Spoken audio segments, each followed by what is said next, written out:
Pensé que María era antisocial porque nunca almorzaba con nosotros. Resulta que no tenía dinero ni para un sándwich.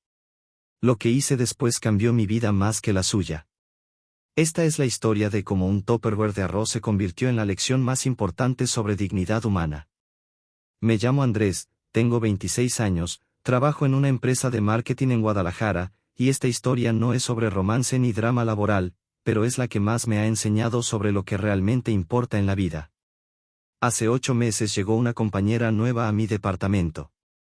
Se llamaba María, tenía 24 años, recién egresada de comunicación, y era su primer trabajo formal. La asignaron al cubículo junto al mío, así que desde el primer día la tuve a 1 metro de distancia. María era peculiar.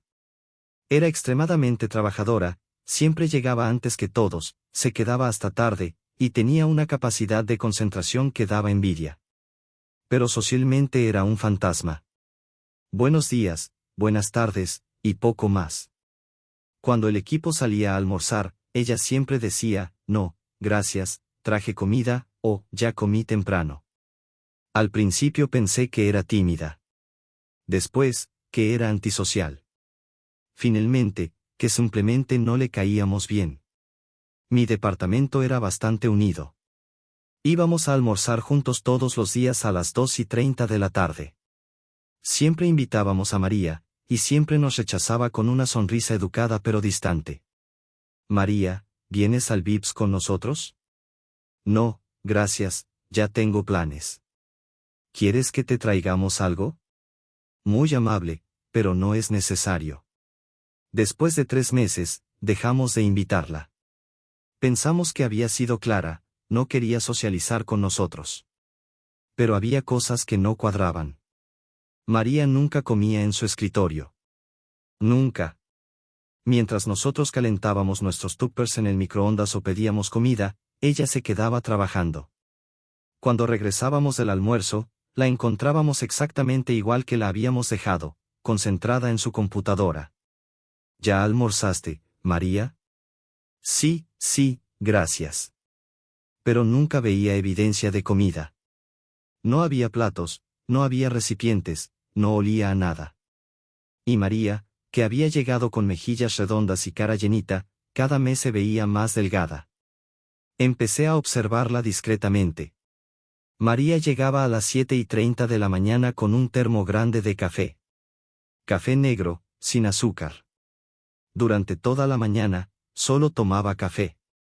A la hora del almuerzo, se iba al baño y regresaba con el termo recién llenado de café.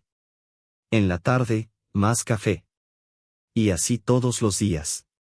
Desayuno, café. Almuerzo, café. Merienda, café. Un día le pregunté directamente, María, ¿no tienes hambre? Solo te veo tomar café. No, estoy bien. Es que estoy a dieta, me contestó rápidamente. Pero sus manos temblaban ligeramente cuando tecleaba. Y un día la vi marearse cuando se paró muy rápido. La gota que derramó el vaso fue un martes de abril. Ese día traje arroz con pollo que había hecho mi mamá. Calenté una porción gigante porque estaba hambrientísimo, pero cuando llegué a mi escritorio ya no tenía tanto apetito. La porción era enorme y yo ya estaba satisfecho a la mitad. María estaba en su cubículo, como siempre, con su termo de café. Sin pensarlo mucho, le dije, María, ¿no quieres un poco? Está buenísimo, pero mi mamá me puso como para 3 personas. La reacción de María fue extraña. Se quedó completamente inmóvil, mirando el plato. Después me miró a mí, y por un segundo vi algo en sus ojos que no había visto antes. Hambre. No hambre social o emocional. Hambre física, real, desesperada. No, muchas gracias, Andrés. Ya comí. Pero su voz se quebró al decir, comí. Y siguió mirando el plato con una intensidad que me partió el alma. En serio, María. Es tan buenísimo y ya no me lo voy a acabar. Se va a desperdiciar. Se quedó callada unos segundos que se sintieron eternos. Sí, está seguro de que no se lo va a comer. Segurísimo. De hecho, me haría el favor. María tomó el plato con manos que temblaban ligeramente. Se lo llevó a su escritorio y empezó a comer. Pero no comió normal. Comió como alguien que no había comido bien en semanas. Bocados grandes, rápidos, desesperados. Como si alguien fuera a quitárselo. En 5 minutos se había terminado todo. Cuando me regresó el plato, tenía los ojos brillosos. Estaba delicioso. Muchas gracias. María, ¿cuándo fue la última vez que comiste algo sólido? Se quedó callada. Después, muy bajito, me dijo. Ayer en la noche. Un pan dulce. ¿Y antes de eso? Antier, unas galletas. Se me revolvió el estómago. María, ¿por qué no comes? Y ahí se quebró. Ahí salió toda la verdad. María no era antisocial. María no estaba a dieta. María no podía permitirse comer.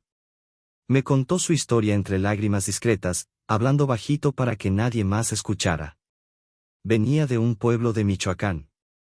Su papá trabajaba en el campo, su mamá limpiaba casas. Tenía 3 hermanos menores en la escuela. Cuando se graduó de la universidad, consiguió este trabajo y se mudó a Guadalajara con la promesa de ayudar a su familia económicamente. Pero el sueldo de becario era mínimo. Después de pagar renta, transporte, y los gastos básicos, le quedaban apenas 800 pesos para comida al mes. Y de esos 800, enviaba 600 a su casa para ayudar con los gastos de sus hermanos. Vivía con 200 pesos de comida al mes. Menos de 7 pesos al día. Como una vez al día, me confesó. Generalmente en la noche, algo barato. Pan, tortillas con sal, a veces unos huevos. En el día tomo mucho café para no sentir hambre. ¿Y por qué no nos dijiste? Te podríamos haber ayudado. ¿Cómo les iba a decir? Oigan, ¿me dan dinero porque no puedo ni comer? No, Andrés. Tengo dignidad. Pero María, morirse de hambre no es dignidad. Para ti es fácil decirlo. Tú nunca has tenido que elegir entre tu orgullo y tu estómago. Tenía razón. Yo nunca había pasado hambre real en mi vida. Nunca había tenido que elegir entre comer o ayudar a mi familia. Nunca había tenido que fingir que no tenía hambre mientras veía a otros comer. ¿Qué puedo hacer para ayudarte? Nada, Andrés. En serio. Ya me ayudaste hoy, y te lo agradezco. Pero no puedo aceptar caridad. No es caridad, María. Es. Me interrumpió, sí es caridad. Y por más que lo disfraces, seguiría siendo caridad. Yo no quiero lástima de nadie. Esa noche no pude dormir. No podía sacarme de la cabeza la imagen de María comiendo ese arroz con desesperación. No podía dejar de pensar en todos los almuerzos que habíamos tenido mientras ella se moría de hambre a 1 metro de distancia. Al día siguiente, llegué con un plan. María, ¿tienes un minuto? Claro. Mi mamá está obsesionada con que como bien. Todos los domingos me hace comida para toda la semana, y siempre hace demasiada. Literalmente se me echa a perder porque no me la acabo. María me miró con suspicacia. ¿A dónde quieres llegar, Andrés? ¿Te molestaría ayudarme a no desperdiciar comida? No es que te esté regalando nada. Es que literalmente se va a pudrir si no se la come alguien. Andrés. En serio, María. Ven a mi escritorio. La llevé a mi lugar y le enseñé mi cajón. Estaba lleno de tuppers con comida que mi mamá me había hecho y que yo no había tocado. ¿Ves? Mira las fechas. Este tiene 4 días. Este otro tiene 1 semana. Tengo que tirar todo esto porque ya no se puede comer. Es un desperdicio horrible. María miró los tuppers con esa misma intensidad hambrienta de ayer. Si te llevaras algunos, me harías un favor enorme. Mi mamá se enojaría muchísimo si supiera que estoy tirando su comida. ¿En serio? María, te lo juro por Dios. Me harías un favor gigante. María aceptó llevarse 2 tuppers. Los devoró ese mismo día. A partir de ese día, desarrollamos una rutina. Todos los lunes yo llegaba con demasiada comida de mi mamá, y María me ayudaba a no desperdiciarla. Nunca hablábamos de hambre o necesidad. Siempre era favor, ayuda, desperdicio. Preservamos su dignidad mientras resolvíamos su hambre. En 2 semanas, María recuperó el color en las mejillas. En 1 mes, dejó de temblarle las manos. En 2 meses, empezó a sonreír más seguido. Pero lo que yo no esperaba era cómo esto me iba a cambiar a mí. María se convirtió en mi mejor amiga en la oficina. Era brillante, divertida, tenía una perspectiva única sobre todo. Sin el agotamiento constante del hambre, su personalidad real comenzó a florecer. Me contó más sobre su familia. Su papá que trabajaba 12 horas bajo el sol para mantenerlos. Su mamá que limpiaba 4 casas diferentes todos los días. Sus hermanos que estudiaban con becas porque eran los primeros de sus clases. ¿Sabes qué es lo que más admiro de tu familia?, le dije un día. Que con tan poco, criaron a alguien como tú. Trabajadora, noble, inteligente. Eso no se compra con dinero. María lloró ese día. Pero fueron lágrimas buenas. 3 meses después, María consiguió una promoción. Su jefe había notado su excelente trabajo, ahora que podía concentrarse sin estar muriendo de hambre, y la ascendieron a ejecutiva de cuenta con un sueldo 40% mayor. El día que se enteró, llegó a mi escritorio con un tupper. ¿Qué es eso? Pozole que hice ayer. Me salió demasiado y se va a echar a perder si no se lo come alguien. Los dos nos empezamos a reír como locos.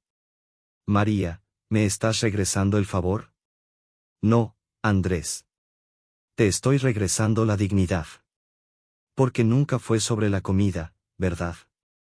Fue sobre tratarme como un ser humano que vale la pena cuidar. Ese día entendí algo que nunca había entendido antes. La verdadera ayuda no humilla. La verdadera solidaridad preserva la dignidad. Y la verdadera amistad encuentra maneras de cuidar sin lastimar el orgullo. 6 meses después, María pudo traer a uno de sus hermanos a estudiar a Guadalajara. Ahora comparten un departamento más grande y él estudia ingeniería con una beca completa. Todo esto empezó con tu arroz con pollo, me dijo hace poco. Pero no solo me salvaste de la hambre. Me salvaste de desaparecer. El año pasado, para mi cumpleaños, María me regaló algo que nunca voy a olvidar. Un marco con una foto de nosotros en la oficina y una nota que decía: para Andrés, que me enseñó que aceptar ayuda no es renunciar a la dignidad, sino reconocer que todos necesitamos una mano de vez en cuando. Gracias por verme cuando era invisible. Ahora María y yo almorzamos juntos todos los días. A veces ella invita, a veces yo. A veces sobra comida, a veces no. Pero siempre es entre iguales. Publico esta historia porque aprendí algo importante: hay una diferencia enorme entre caridad y solidaridad. La caridad viene desde arriba. Pobrecita, le voy a dar algo. La solidaridad viene desde al lado. Somos iguales, nos cuidamos mutuamente. María nunca necesitó lástima. Necesitaba oportunidad, reconocimiento, y que alguien encontrara una manera de ayudarla sin robarle su dignidad. ¿Cuántas Marías hay en nuestros trabajos, escuelas, vecindarios? Personas talentosas, trabajadoras, nobles, que están pasando por momentos difíciles pero son demasiado orgullosas para pedir ayuda directamente. No necesitan que las salvemos. Necesitan que las veamos como iguales y encontremos maneras creativas de apoyarnos mutuamente. A veces la diferencia entre ayudar y humillar está en cómo presentamos la ayuda. María no aceptó caridad, pero sí aceptó ayudarme con mi desperdicio de comida. La forma importa tanto como el fondo. Si conocen a alguien que podría necesitar apoyo, pero es demasiado orgulloso para pedirlo, busquen maneras creativas. Hagan que se sienta útil, no como objeto de lástima. Preserven su dignidad mientras resuelven su necesidad. Porque al final, todos necesitamos ayuda de vez en cuando. Y todos merecemos que nos ayuden de manera que nos haga sentir más humanos, no menos. Postdata: María leyó esta historia antes de que la publicara. Su única condición fue que incluyera esto: para todas las personas que están pasando hambre en silencio porque tienen demasiado orgullo para pedir ayuda, no están solos. Y aceptar ayuda no los hace menos valiosos. Los hace valientes. Segunda postdata, para los que preguntan cómo está María ahora, acaba de conseguir otro ascenso, compró su primer coche, y el mes pasado logró que sus papás vinieran a visitarla a Guadalajara por primera vez. Dice que todo empezó con un plato de arroz con pollo, pero yo creo que empezó con el valor que siempre tuvo. Última postdata, si ven a alguien que solo toma café en el almuerzo, que rechaza salidas que cuestan dinero, o que está perdiendo peso muy rápido, no asuman que es antisocial. A veces las personas más orgullosas son las que más ayuda necesitan. Solo hay que encontrar la manera correcta de ofrecerla.